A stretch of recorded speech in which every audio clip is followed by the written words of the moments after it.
আসসালামু আলাইকুম। তো এখন আমরা আমার গ্রামের বাড়িতে আছি। তো পুরুষের একজন পুরুষ মানুষের যে জীবনে কতটুকু কষ্ট সংগ্রামের মধ্য দিয়ে তারা কাজ করে থাকে বলার বাইরে।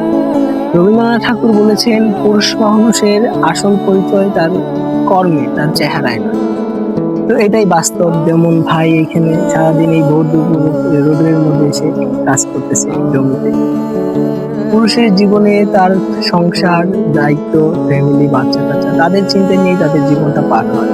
ঠিক তেমন ভাই কিন্তু অসুস্থ, ওনার অপারেশন হয়েছে। তারপর তিনি, ডাক্তার বলছেন তাকে যে আপনি ভারী কাজ বা কষ্টের কাজ একটু কম করবেন, কিন্তু তারপরে তিনি যে সংসারের চিন্তা করে, একজন বাবা হিসেবে সংসারের চিন্তা করে তার কাজ করতে হচ্ছে। তো পুরুষের জীবন আসলে অনেক কষ্টের, কিন্তু করতে হবে। পুরুষ মানুষের জীবন মানেই সংগ্রাম, দায়িত্ব আর নীরব কষ্টের সমাহার। তারা হয়তো কখনো নিজের কথা চিন্তা করে না, তারা সবসময় চিন্তা করে সংসারের কথা, দায়িত্বের কথা। তার মধ্য দিয়ে তাদের জীবনের সমাপ্তি হয়। তো এই সবুজ সমাহারের মধ্যে যদি আপনি থাকেন, অবশ্যই আপনার সকলে ভালো লাগবে।